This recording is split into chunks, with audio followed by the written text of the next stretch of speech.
Assalamualaikum warahmatullahi wabarakatuh. Izin memperkenalkan diri. Nama saya Ahmad Furqon Ramadhani dengan NPM 202102004, Prodi Hukum Tata Negara, kelas I.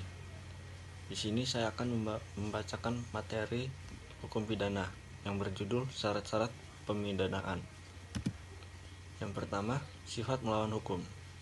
Dalam KUHP memakai istilah melawan hukum atau dengan istilah lain tanpa mempunyai hak atau untuk itu dan tanpa izin.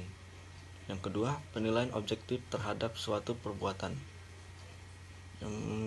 yang berada di dalam objektif, yaitu bertentangan dengan hukum, yang bertentangan dengan hak orang lain, tanpa wewenang atau tanpa hak.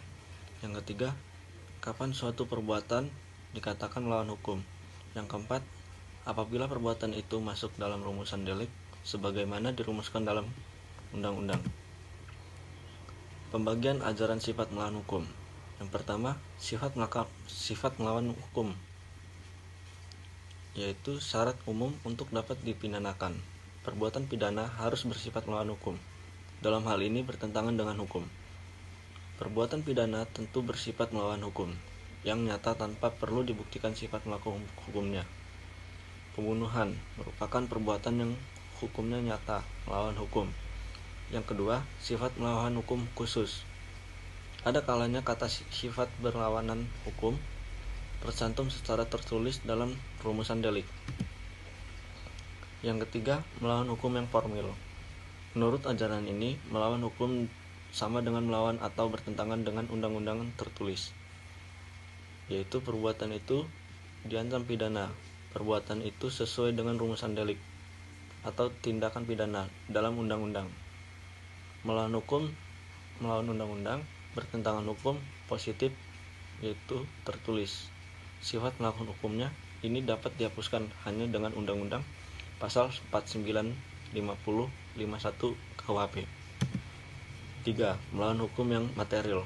Suatu perbuatan melawan hukum atau tidak hanya yang terdapat di dalam undang-undang tertulis saja, akan tetapi harus dilihat dari berlakunya asas-asas hukum yang ditulis atau tidak yang tertulis atau living law. Yang pertama, perbuatan itu bertentangan dengan undang-undang. Yang kedua, sekaligus bertentangan dengan nama norma umum atau hukum tidak tertulis. Hapus sifat melawan hukum berdasarkan undang-undang dan aturan tidak tertulis.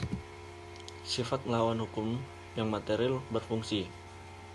Yang pertama, secara positif, yaitu norma-norma tidak tertulis dapat digunakan untuk menetapkan suatu perbuatan sebagai tindak pidana.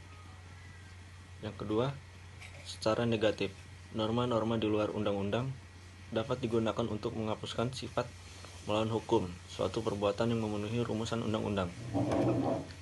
Asas-asas kesalahan dan kemampuan bertanggung jawab. Tidak ada pidana atas tanpa kesalahan. Kesalahan akan menjadikan seorang memikul tanggung jawab. Pengertian kesalahan menurut Khairul Huda adalah dapat dicelanya pembuat tindak pidana karena dilihat dari segi masyarakat sebenarnya ia dapat berbuat lain jika tidak ingin melakukan perbuatan tersebut. Kesalahan memiliki arti penting sebagai asas tidak tertulis dalam hukum positif Indonesia yang menyatakan tiada pidana tanpa kesalahan. Unsur kesalahan dapat dicela atau diartikan suatu perbuatan diartikan sebagai dapat pertanggungjawaban dalam hukum pidana dan dapat dijatuhi pidana. Arti pertama merupakan kesalahan dalam hubungannya dengan positif preventif, dan dari arti kedua yang dalam hubungan dengan fungsi presesif dalam hukum pidana.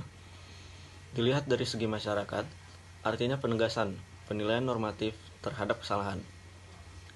Pada subjek hukum, yaitu manusia, ada tindaknya pidana, tidaklah ditentukan sebagaimana dalam keadaan senyatanya batin terdakwa, tetapi bagaimana penilaian hukum terhadap keadaan batin. Apakah dinilai ataukah tidak ada kesalahan, dapat berbuat lain. Dapat diartikan juga sebagai adanya pilihan bagi pembuat untuk berbuat atau tidak berbuat suatu perbuatan yang hukum yang dicela. Kemampuan bertanggung jawab tergantung pada keadaan batin orang normal yang sehat, yang mana diatur dalam pasal 44 KUHP yang berbunyi, barang siapa melakukan perbuatan yang tidak dapat bertanggungjawabkan kepadanya karena jiwanya cacat dalam tubuhnya atau jiwa yang terganggu karena penyakit. Kalau tidak dipertanggungjawabkannya, itu disebabkan karena hal lain. Misalnya, jiwanya tidak normal karena masih muda atau lain-lain. Pasal tersebut tidak dipakai. Dari beberapa pendapat ahli, kiranya dapat diambil kesimpulan bahwanya adanya kemampuan bertanggung jawab harus ada. Yang pertama, kemampuan untuk membedakan antara perbuatan baik dan yang buruk yang sesuai hukum yang melawan hukum. Yang kedua, merupakan faktor akal, intelektual faktor, yaitu dapat membedakan antara perbuatan yang diperbolehkan dan yang tidak. Yang ketiga, kemampuan untuk menentukan kehendak menurut keisyafan tentang baik dan buruknya perbuatan tadi. Yang keempat, faktor perasaan atau kehendak lain, yaitu menyesuaikan tingkah lakunya dengan keinsyafan atas nama diperbolehkan dan mana yang tidak. Yang kelima, pada dasar setiap orang yang berbuat tindak pidana dianggap dalam keadaan normal sehat, kecuali kalau telah ditemukan bukti sebaliknya. Baiklah, terima kasih. Mohon maaf jika ada kesalahan. Saya Ahmad Furqan Muhammadani. Wabillahi taufiq walhidayah. Wassalamualaikum warahmatullahi wabarakatuh.